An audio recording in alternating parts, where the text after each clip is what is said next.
There is a need for immediate steps to ensure the realization of the right to self-determination of the Palestinian people and also achieving a just two-state solution on the borders of June 4th, 1967 with East Jerusalem as the capital of the state of Palestine.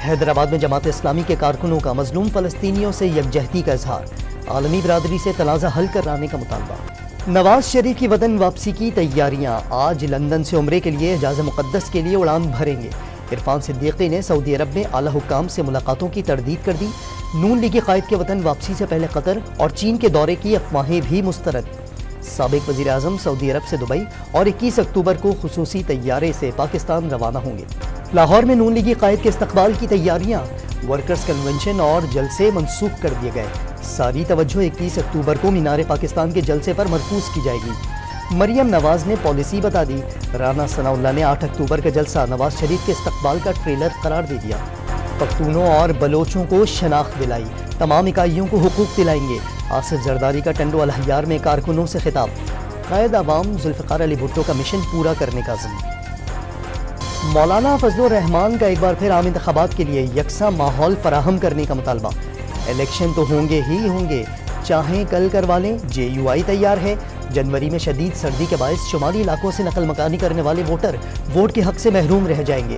سربراہ JUI نے خدشات کا اظہار کر دیا۔ صدر عارف علوی سے سابق وفاقی وزیر محمد علی درانی کی ایک اور ملاقات، تمام سیاسی جماعتوں کو یکساں مواقع ملنے چاہیے، تلخیاں ختم، تعاون اور درگزر کا راستہ نکلنا چاہیے۔ عوام اپنے پسند کے لیڈر منتخب نہ کر سکے تو جمہوریت بے معنی ہو جاتی ہے۔ عارف علوی کی گفتگو، عام انتخابات آزادانہ، منصفانہ، شفاف اور جامع ہونے پر زور۔ کوئٹہ میں نگراں وزیر اعظم کی زیر صدارت اپیکس کمیٹی کا اجلاس، نگراں وزیر اعلیٰ بلوچستان، آرمی چیف اور کور کمانڈر صدرن کمانڈ بھی شریک۔ شرکا کو نظر ثانی شدہ نیشنل ایکشن پلان سے آگاہ کیا گیا۔ سیکیورٹی اداروں کی منشیات اور اسمگلنگ کے خلاف آپریشن پر بھی بریفنگ۔ انوار الحق کاکڑ نے بلوچستان میں امن اور ترقی کے لیے سماجی اور اقتصادی ترقی ضروری قرار دے دی۔ جنرل آصف منیر کی غیر قانونی سرگرمیوں کے خلاف ایکشن میں مکمل تعاون کی یقین دہانی۔ ڈالر کو ایک کے بعد دوسرا جھٹکا، انٹر بینک میں قیمت مزید 1 روپے 14 پیسے گر گئی، قدر 280 روپے 51 پیسے ہو گئی۔ اوپن مارکیٹ میں 50 پیسے کمی کے بعد ڈالر 280 روپے کا ہو گیا۔ اسٹاک مارکیٹ میں تیزی کا رجحان، 100 انڈیکس میں 418 پوائنٹس اضافہ، انڈیکس 48,140 پوائنٹس پر آ گیا۔ ڈالر کی مسلسل گراوٹ نے سونا سستا کر دیا، قیمت میں 15,500 روپے کی بڑی کمی، فی تولہ قیمت 1,99,500 روپے ہو گئی۔ سریے کی قیمت میں بھی نمایاں کمی، فی ٹن 25,000 روپے سستا، قیمت 2,95,000 سے 2,70,000 روپے پر آ گئی۔ IMF نے پاکستان میں مہنگائی اور بے روزگاری میں کمی کی پیش گوئی کر دی، کرنٹ اکاؤنٹ خسارے میں اضافے کے خدشات کا اظہار، عالمی مالیاتی ادارے نے ورلڈ اکنامک رپورٹ جاری کر دی۔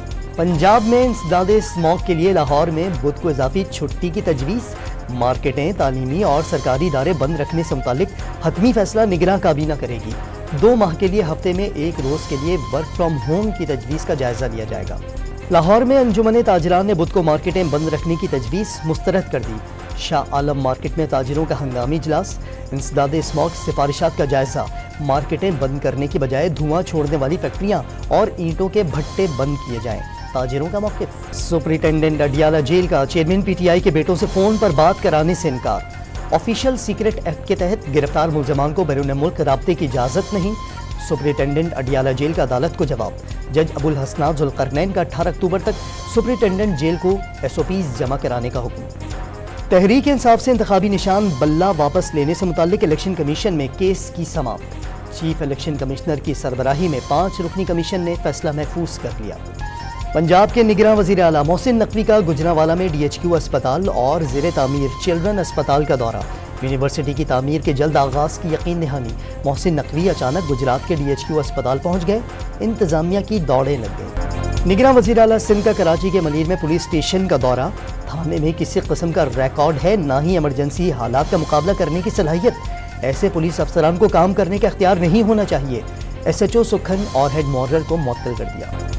نگراں سندھ حکومت نے MD کیٹ 2023 کے انٹری ٹیسٹ کے نتائج منسوخ کر دیے، نگراں وزیر اعلیٰ سندھ کا ٹیسٹ دوبارہ کروانے کا حکم، ڈاؤ یونیورسٹی کو ٹیسٹ منعقد کرنے کی ہدایت۔